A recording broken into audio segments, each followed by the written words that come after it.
Hello everyone, my name is Ankit Pratap Singh. Today will be discuss highest response ratio next. आज जो हम algorithm करने वाले हैं वो हमारी एल्गोरिथम का नेम है हाईएस्ट रिस्पॉन्स रेशियो नेक्स्ट. इससे पहले जो एल्गोरिथम करी थी वो SJF लॉन्गेस्ट जॉब फर्स्ट की थी. ठीक है, तो आज का जो टॉपिक हमारा हाईएस्ट रिस्पॉन्स रेशियो नेक्स्ट है. इसका जो क्राइटेरिया होता है वो रेस्पॉन्स रेशियो होता है. ठीक है, मोड क्या है हमारा? Non primitive. अब रिस्पॉन्स रेशियो निकालने के लिए फॉर्मूला क्या होता है हमारा? Response ratio equal W plus S divided by S. W का मतलब होता है वेटिंग टाइम, प्रोसेस के लिए कितना वेटिंग टाइम लग रहा है. ठीक है, S का मतलब होता है सर्विस टाइम और बस्ट टाइम. S का मतलब बस्ट टाइम और सर्विस टाइम. ठीक है, क्लियर. अब हमें W निकालने के लिए, वेटिंग टाइम निकालने के लिए क्या करना पड़ता है? Available time minus arrival time. तब हमें प्राप्त होगा, तब हमें मिलेगा W. ठीक, क्लियर. टेबल मैंने पहले से क्रिएट कर रखी है जिसमें हमारा process P1, P2, P3, P4, P5, arrival time 1, 3, 5, 7, 8, बस टाइम दे रखा है 3, 8, 6, 8, 4, 5. ठीक, अब क्या करना है हमें? गैंट चार्ट मैंने बना लिया है. गैंट चार्ट से हमें क्या पता चलेगा? Completion time. कोई भी प्रोसेस हमारा कितने समय में कंप्लीट हो रहा है. तो चेक करेंगे सबसे पहले जो प्रोसेस हमारा, कौन सा प्रोसेस रेडी क्यू के अंदर आएगा? P1, P2, P3, P4, P5. सबसे जो अराइवल टाइम सबसे कम किसका है? P1 का. तो 0 से 1 हमारा CPU क्या रहा? आइडल रहा, फ्री रहा, कोई एग्जीक्यूशन नहीं रहा, ना कोई प्रोसेस रेडी क्यू के अंदर आया. 1 के बाद हमें क्या पता चला कि हाँ रेडी क्यू में P1 आ गया. P1 को हम एग्जीक्यूट करेंगे 1 + 3, क्योंकि बस टाइम कितना है? 3, तो कितना हो जाएगा? 4. P1 का जो कंप्लीशन टाइम हुआ कितना हुआ? 4. P1 हमारा कितने पे कंप्लीट हुआ है? 4 पे. तो 4 हमने यहाँ कर दिया. ठीक है, अब 4 पर हम चेक करेंगे कि हमारे 4 पर, यहाँ 4 मैंने लिख रखा है, 4 पर हम ये चेक करेंगे कितने प्रोसेस आ गए होंगे. चेक किया, ओनली 1 प्रोसेस आया है, वो भी P2. P2 को एग्जीक्यूट कर देंगे 4 + 6, क्योंकि बस टाइम कितना है? 6 P2 का, इक्वल कितना हो जाएगा? 10. तो P2 हमारा कितने में कंप्लीट हुआ? 10. P2 का क्या कंप्लीशन टाइम कितना है? 10. अब 10 पे चेक करेंगे. 10 पे क्या चेक करेंगे? कौन से प्रोसेस आ गए होंगे. तो हमारे जो प्रोसेस हैं P3, P4, P5, तीनों प्रोसेस आ गए रेडी क्यू के अंदर. ठीक है, अब एल्गोरिथम स्टार्ट होती है यहीं से. अब क्या करना है हमें? रेशियो निकालना है. अब तक तो अराइवल टाइम था, एक प्रोसेस था, हमने एग्जीक्यूट कर दिया.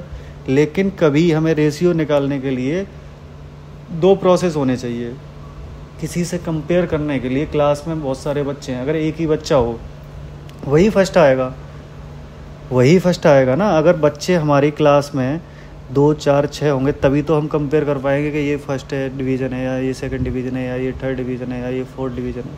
तो ऐसे ही हमारे पास एक से ज़्यादा प्रोसेस होगा तभी हम कंपेयर कर पाएंगे, तभी हम रेशियो निकाल पाएंगे. ठीक है, कि कौन सा रेशियो किसका ज़्यादा है. ऐसे ही यहाँ केस बना लिया है हमने 1. रिस्पॉन्स रेशियो निकालने के लिए मैंने फॉर्मूला आपको पहले ही बता दिया है, W + S. ठीक है, केस 1. P3 को निकालते हैं. RR रिस्पॉन्स रेशियो, P3 के लिए रिस्पॉन्स रेशियो. ठीक है, RR फॉर P3. अब 10 कंप्लीशन टाइम कितना है हमारा? P3 निकाल रहे हैं. P3 को निकालने के लिए हमारा P2, क्योंकि P2 का पहले क्या था? 4, फिर कितना हुआ? 10 पे हमारा कितने आ गए? P3 and P4, P5. ठीक है, यहाँ आप कंफ्यूज मत होना, मैंने ये ऑलरेडी पहले से कर रखा है, इसे मैं हटा देता हूँ. ठीक, अब क्या हुआ? अब जो करंट अवेलेबल टाइम है वो कितना है? 10 पे हमारे ये तीनों प्रोसेस आ गए. तो केस 1 निकाल रहे हैं हम. ठीक है, तो RR फॉर P3 10 हमारा available time minus arrival time. Arrival time कितना है P3 का?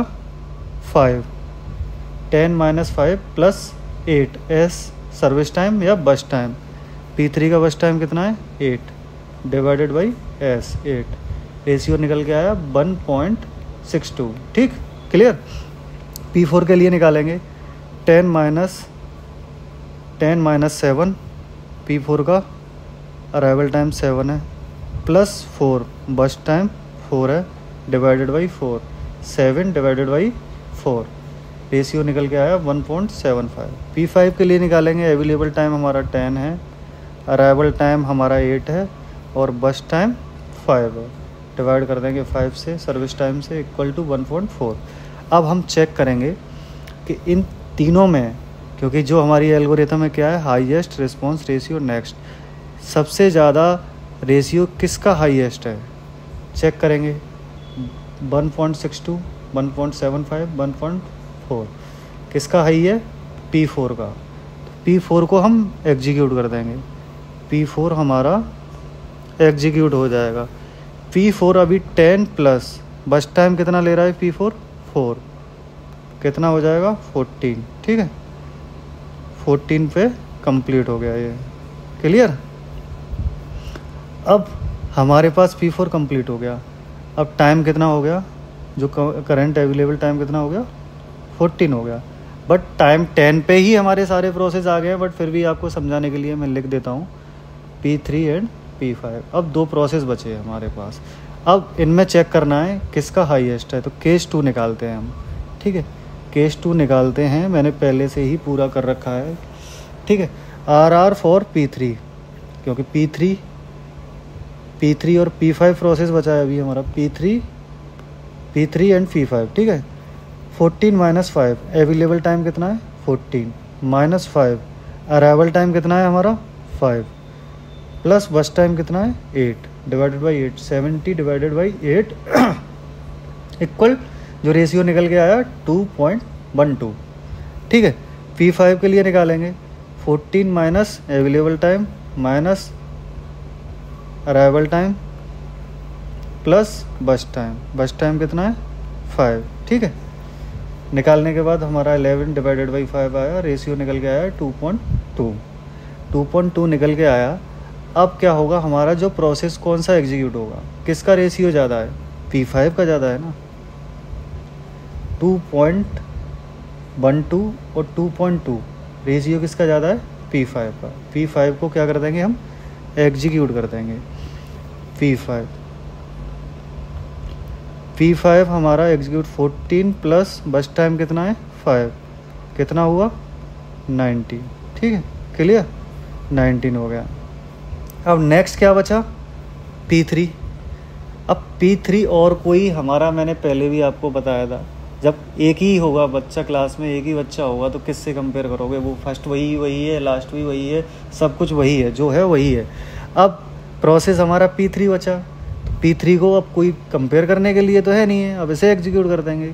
P3 90 प्लस P3 एग्जीक्यूट होने में बस टाइम कितना है 8 इक्वल 27, तो क्या हुआ 27। P3 जो कंप्लीट हुआ हमारा प्रोसेस वो कितने में हुआ 27। ठीक है, 27 पे हमारा P3 कंप्लीट हो गया। TAT WT में पहले सभी फॉर्मूले आपको हर एक एल्गोरिथम में लिख देता हूँ, जिससे कोई बच्चा अगर नया direct video highest response ratio भी ओपन कर देता है या LJF या SJF कर देता है तो उसे कंफ्यूज ना हो, वो उसे पूरी जो एल्गोरिथम है वो क्लियर हो जाए। इसीलिए मैं हर एक एल्गोरिथम में एक्सप्लेन करता हूँ सभी चीज़ों को। TAT निकालने के लिए CT माइनस AT, WT निकालने के लिए TAT माइनस BT। ठीक है, टेबल मैंने पहले से क्रिएट कर रखी है, TAT minus CT minus AT। ठीक है, CT कितना है 4 minus 1 3, 10 minus 3 7, 27 minus 5 22, 14 minus 7 7, 90 minus 8 11। ठीक है, ऐसे ही WT निकालने के लिए TAT माइनस VT। TAT कितना है हमारा 3 minus 3 0, 7 minus 6 1, 22 minus 8 14, 7 minus 4 3, 11 minus 5 6। TAT WT निकल आया। अब क्या निकालना है हमें, ATAT और AWT निकालना है। AT AWT निकालने के लिए क्या होता है, जो हमारे AT प्रोसेस है 3 + 7 + 22 + 7 + 11, उन्हें ऐड कर देते हैं, डिवाइड कर देते हैं number of process P1 P2 P3 P4 P5। Number of process हमारे कितने हैं टोटल 5 से हम डिवाइड कर देंगे। ठीक है, तो हमारा क्या निकल के आएगा, एवरेज टर्न अराउंड टाइम। तो 10 ms क्या है हमारा एवरेज टर्न अराउंड टाइम है। ऐसे ही एवरेज वेटिंग टाइम निकाल लेंगे, 0 + 1 0 + 1 + 14 + 3 + 6 डिवाइड कर देंगे 5 से, तो निकल के कितना आ गया 4.8 ms। ठीक है, क्लियर। तो सबसे पहले मैं आपको एक रिकैप करा देता हूँ कि हाईएस्ट रिस्पॉन्स रेशियो में क्या होता है कि रेशियो हमें चेक करना होता है किसका रेशियो ज़्यादा है। सबसे पहले अगर एक प्रोसेस होगा जैसे P1 आया अराइवल टाइम से एग्जीक्यूट हो गया, P2 आया एग्जीक्यूट हो गया। अब हमारे पास 10 पे आके क्या हुआ, सारे प्रोसेस आ गए P3 P4 P5। प्रोसेस आने के बाद क्या करेंगे, हम रेशियो निकालने के लिए फॉर्मूला मैंने आपको बता ही दिया था, केस बना लेंगे। केस बनाने के बाद स्टार्ट कर देंगे 10 - 5 + 8, वेटिंग टाइम निकालने के लिए available time minus arrival time. ठीक है, तो 10 - 8 + 8 / 8 = 1.62। ऐसे ही सेम सभी का रेशियो निकालना है। केस 2 में हमारा एक जैसे कंप्लीट हो गया, हमें पता चल गया हाईएस्ट रेशियो किसका है, उसे हम गैंट चार्ट में एग्जीक्यूट करा देंगे। केस 2 में फिर जो प्रोसेस बचेंगे, ऐसे ही अगर हमारा आगे चल के और प्रोसेस होते कंपेयर करने के लिए तो हम केस 3 करते, केस 4 करते। जब तक हम कंपेयर करने के लिए हमारे पास एक से ज़्यादा प्रोसेस होगा तो हम केस को बढ़ाते जाएंगे। ठीक है, वीडियो आपको अच्छी लगी हो तो वीडियो को लाइक करें, शेयर करें, चैनल को सब्सक्राइब करें। Thank you.